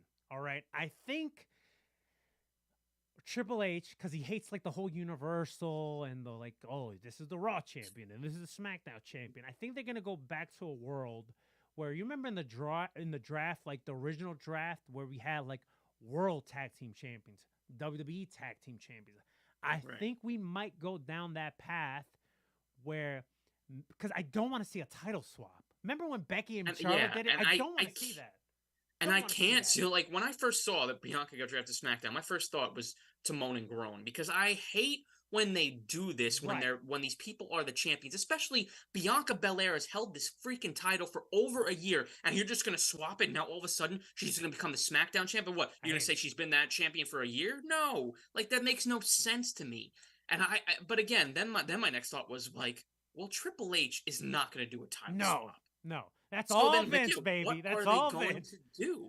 So I think what they're gonna do is I think they're gonna lean by still continuing that reign, but just changing the name. So you're gonna have a WWE Women's Champion and a World Women's Champion. How the hell do you decipher which one's what? Well, listen. That's above my pay grade. Pick it out of a hat. That's above my pay grade. But I think they could do something more like that. And to me, I'd rather see that than he'd be like, here, we got to switch championships because it's a different color than mine, and it's not gonna match me being on SmackDown, me being on Raw. You know what I'm saying? And then also on top of that, maybe it's time for maybe a little title, different title design for both women's titles. You know, maybe you go towards that realm as well. And I think we might be hitting that path where we're getting new title designs. And then when it comes to the tag division, I feel like there should just be one set of tag titles. But I also feel like they might do the same route as well, where you're going to have some World Tag Team Champions and some WWE Tag Team Champions. Yeah, no, I like that. I mean, in AEW, you got a TBS and a Women's Championships. You got two Women's World titles, essentially. Yeah, I mean, the brand exclusive champions need to go. I'm surprised that's not something Triple H has done from the get-go, where he's had new designs for the tag titles, and he's kind of merged those together and just made one set of tag titles. They can appear on each show, whatever. And then, I'm surprised he hasn't done anything with the women's titles yet either. But I guess this is the opening for that, potentially, if that's where we're headed. And I hope so, man. I mean, again, the exclusive champions to the shows, I mean, it's just, again, this is what happens. Because when you want to do a draft, you want to draft this person here, and they're the champion. It's just like, what are you doing? So, yeah, I think that makes a ton of sense. I think they need new designs. I mean, Christ, just take the blue and the red out of it and just design it and make it look better. I don't know, make it look like I don't know, like in AEW, the women's world title looks like a men's world title. Right, it doesn't have butterflies on it. It's not different colored, and it's just like it looks like just a world championship, no matter if it's a men's or a women's title. I just think they need new designs all around, all across the board. I hate those freaking tag titles. Those are the ugliest things I've ever seen. It's just so lazy booking of like, hey, you know what's a great idea? We're going to get both our champions in the middle of the ring so they could just swap titles. Like, that's the laziest sack of shit booking I think I've ever seen in my life. Like, yeah, and then it's awful. And then even going back to that in the previous regime, naming a title the Raw Women's title, the SmackDown Women's title. It's just like, what's going to happen when you're in a position like you are now? We've seen in the past where that specific champion gets drafted to another show. At least when it's like a title that's called like the WWE title or the World Women's title or whatever it is, it's no big deal because it's just, you're just taking that title with you. It doesn't affect like what show you're on. You know what I'm saying? In my opinion, I know Triple H comes out and says everybody's eligible. In my opinion, every champion in WWE, when it come draft time, if they want to keep these exclusive belts, should not be eligible to be drafted. Or just the Raw and the SmackDown exclusive ones shouldn't be. Because I guess WWE and World Heavyweight, they could swap. Doesn't really matter. It's not like the Raw Heavyweight title and the SmackDown Heavyweight title. But, like, they should not be eligible. I've been saying it every year. Bianca Belair and Rhea Ripley. I guess those are the only two, really. Those ladies should not be eligible to be drafted because they are exclusive champions. Rhea Ripley just won the SmackDown belt. Now, obviously, she's getting drafted to Raw. I mean, that's obvious after Bianca's going to SmackDown. So, again, yeah, unless you introduce new titles into the mix, swapping them would look ridiculous because she just won the SmackDown belt. So now she's going to become the Raw champion? That to me just makes no sense, and I just don't understand the logic behind that. So I hope what you're saying is true. There's been no rumors about any of that, but I hope they have new designs in the works. I just hope they do like a women's world or I don't know. Think of something. But don't swap the belts, especially because of Bianca's run and because of what Rhea just won the SmackDown belt. I was excited to see Rhea move to SmackDown. It's just like, what? Like, why? Every year it's the same crap. Don't freaking do the swapping thing. And I don't think Triple H is going to. No, Triple H. Listen, you also got to understand too, which the booking of the women's division in WWE, even under Triple H, has been atrocious. But I also want to just put it out there, like Triple H is also cleaning up messes from years in the making. Okay, like, I know. He's not going to do everything overnight and everything at once. But I'm just surprised that's something he hasn't thought about. I mean, I guess he has thought about it. We just don't know about it. But yeah, it will be interesting to see how they go about this title situation. I would assume Monday night when Rhea gets drafted, maybe they say something then, or maybe they just wait until after Backlash because I think both ladies have title matches coming up at that show. So you're not going to switch the titles or the names before the show, right? Before the pay-per-view, the Puerto Rico show. So I guess it'll go into effect afterwards. But I'm curious to see how he goes about running that because Rhea's facing Zelina Vega and Bianca's facing Io. So now Io's on SmackDown with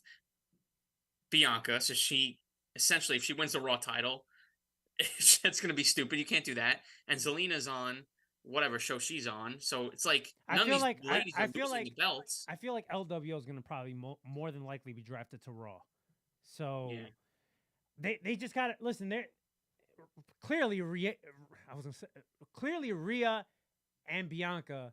Whatever happens at Backlash and going forward, they're still going to be the champions, right? Yeah. They just need to figure out a decision or figure out a way. And maybe they do it on some shit where they don't even. One day they just announce them differently, and that's it. Where Rhea's coming out after successfully defending the women's world title against Zelina Vega, Rhea Ripley. Maybe they do it on some like, wait a minute, when did that happen? But they still got to change the design because she's got the blue belt on the red brand. And... Right. I mean, listen. We're talking about this, right? But when Britt Baker came out with the new design of the women's title, there was no announcement or nothing. She just showed up with the new title. Like, I don't think it's out of this realm where one day we're clicking on Raw and SmackDown and we see Rhea and Bianca show up with like a new title. That would be awful. Just because they need to. AEW is a different story. They've been called Raw and SmackDown Women's Champions, and they have brand exclusive championships for so long. If we don't get any explanation, they just shift those things and call them something different.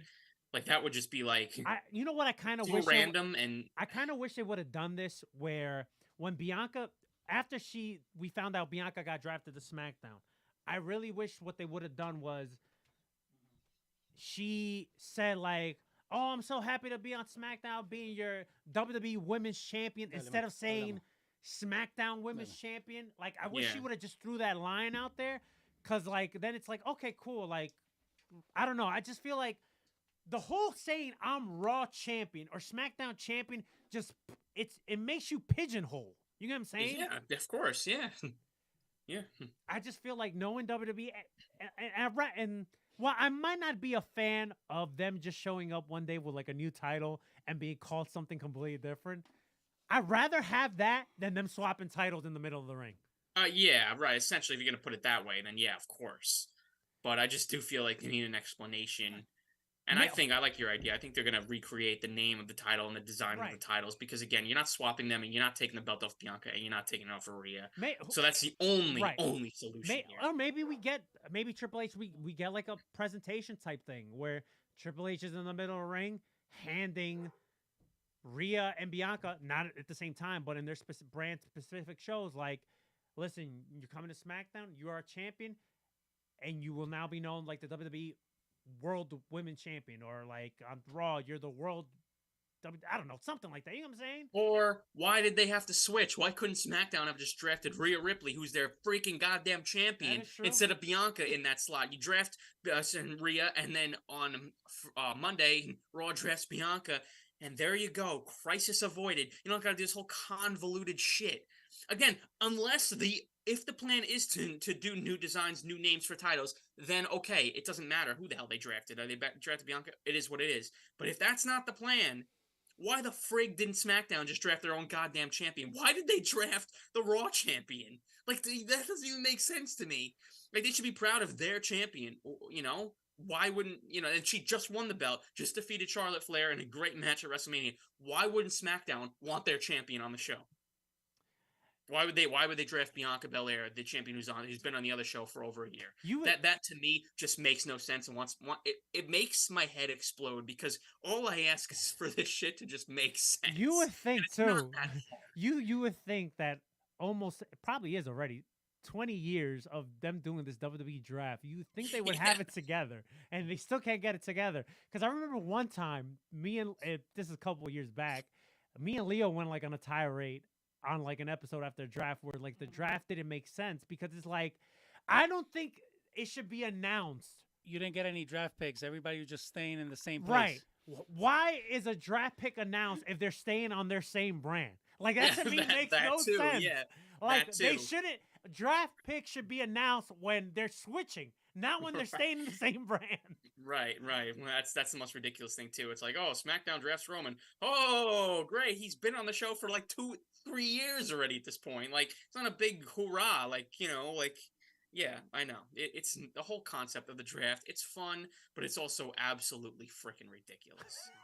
and we didn't even get to the best part either, where it's like, then they came out, I don't know if you saw on social media, where it's like Mustafa Ali, Dolph Ziggler, Von Wagner, and Omos. They're declared free agents.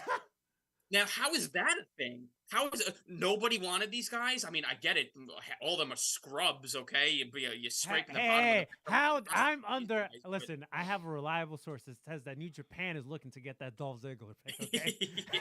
Yeah, right. If they're free agents, I mean, they could show up in other wrestling companies. How did these guys become free agents? You know what? If WWE really had some balls, they would do that. They would just be like, listen, just show up, get booked for like Impact. And everybody would want to be a free agent. How dope would that be? Like for like a good month, they just show up in like different promotions. I mean, absolutely ridiculous. We also didn't even mention, I don't know if you were getting to it or not, but here's a good segue to it. Another thing that drives me insane. They're drafting NXT champions now too.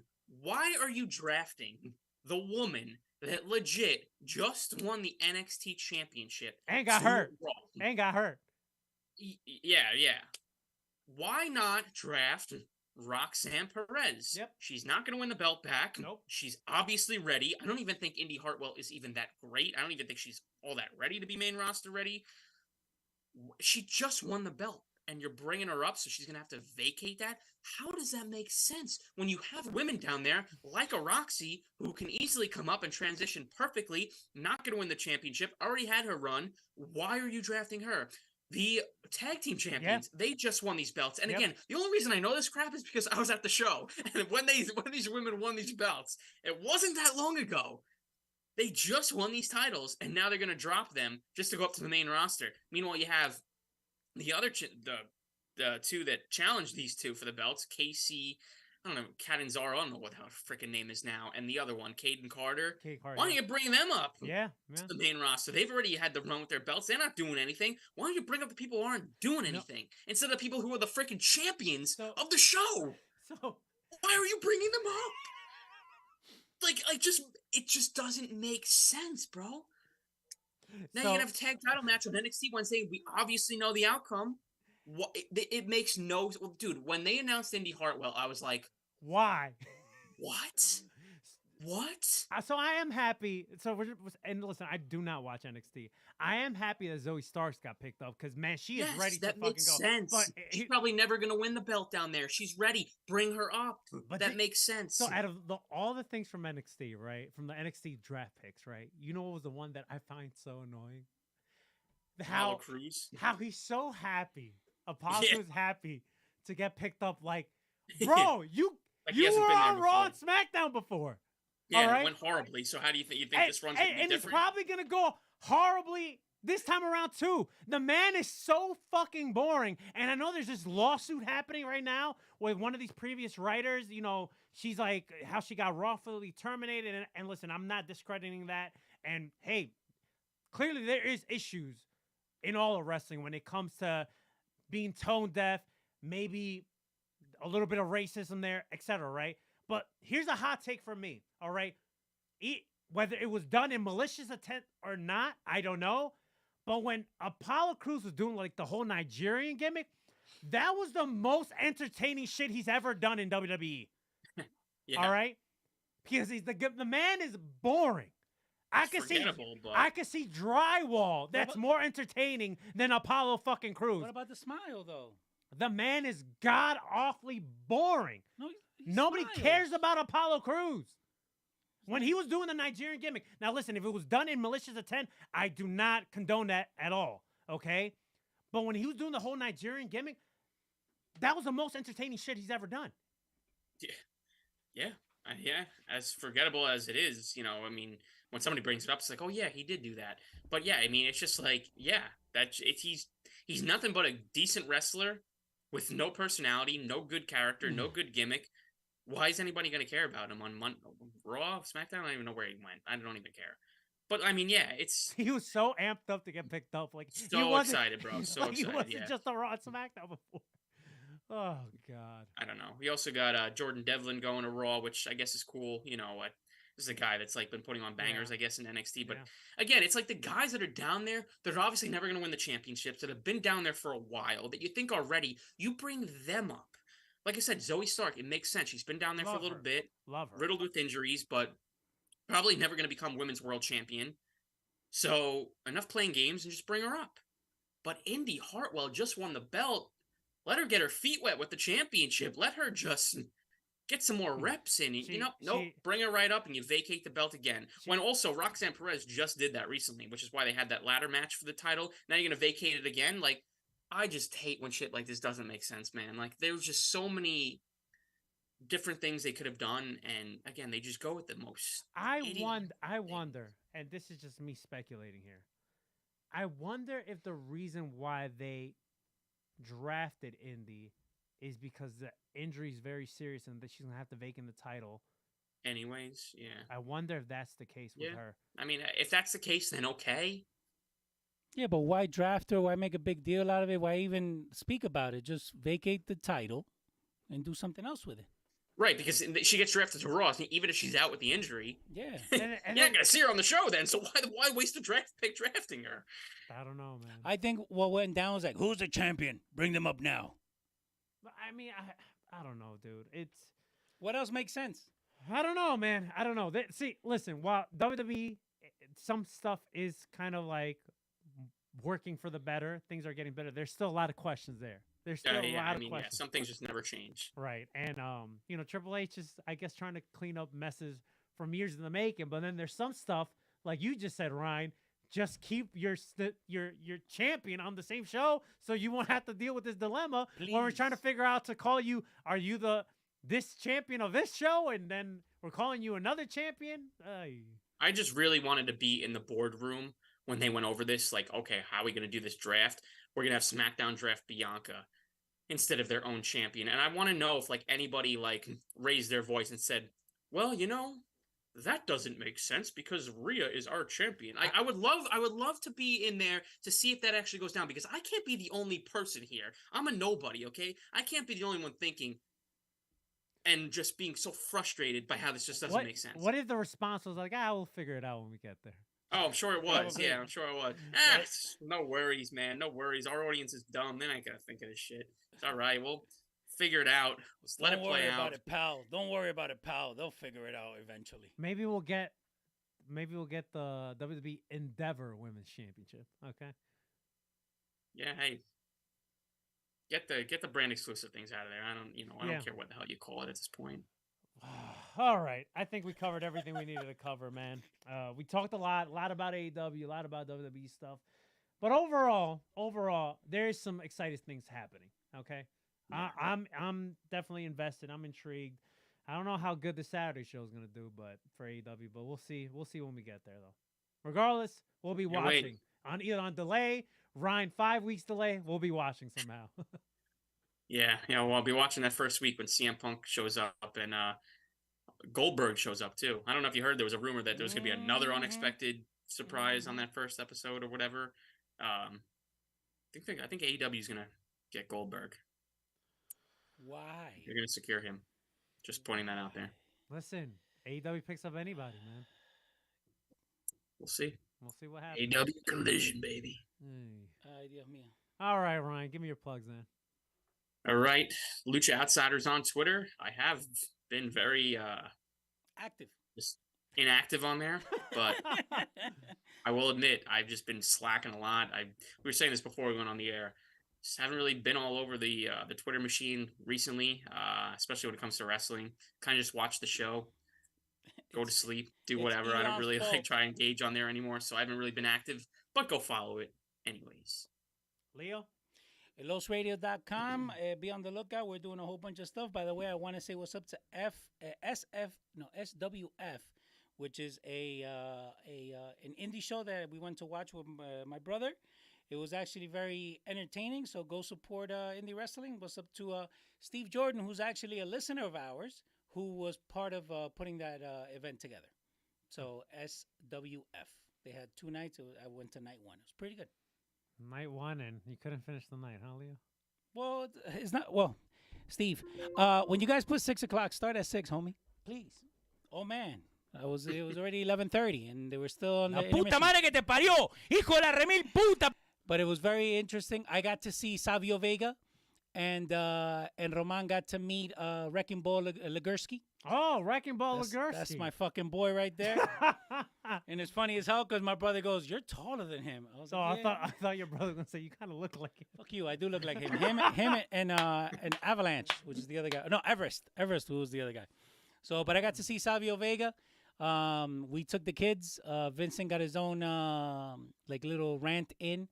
I tried to coach him because he was doing it at the most inopportune time. I was like, you gotta wait for everybody to be quiet and then go tighty whities.